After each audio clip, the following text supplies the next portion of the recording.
Traffic jam అయినప్పుడు చూడాలరా నాయన బండ్లు ఏడుకెళ్ళి ఆడదాకా అట్లనే జామ్ అయి ఉంటాయి. మన ఎనుకున్నాడు కుయ్యి కుయ్యి కుయ్యి అని హారన్ కొడతాడు. ముంగట బండ్లన్నీ జామే అయ్యే ఎట్లా పోతారు అని ఇంత కూడా సోయి ఉండకుండాచ్చునా హారన్ కొట్టినంత మాత్రాన వెళ్ళండి సార్ అని తవ్విస్తామా? ఒట్టి సౌండ్ పొల్యూషన్ గాళ్ళు ఇట్లా చేస్తే ఒక కాడ ఏమైందో చూడుర్రి. అర్రే కార్ల గుర్రం ఇరుకపోయింది, కదులుతలేదు మెదులుతలేదు కదా. ముంగటద్దం మొత్తం పప్పు అయింది. అయినా గుర్రం గండ్లకెట్లా పోయిందని పరేషాన్ అవుతున్నారు కదా. డ్రైవర్ అన్న రోడ్డు మీద కారేసుకొని పోతున్నాడు. ఎదురుగా గీ గుర్రం ఉరుకొస్తున్నదట. పక్కకు జరగమని 3-4 మాటల హారన్ కొట్టిండట గట్టిగా. గంతే గుర్రం బెదురుకొని ముంగటి కాలు తీసి కారద్దాని దన్నింది.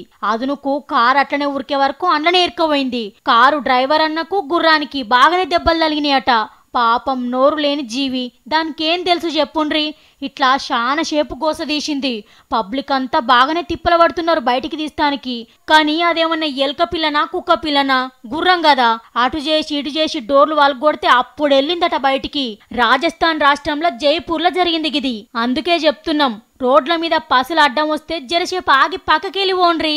కానీ అదే పనిగా హారన్లు కొడితే ఇగో గిసంటి ప్రమాదాలే అయితాయి. పైలం మరి.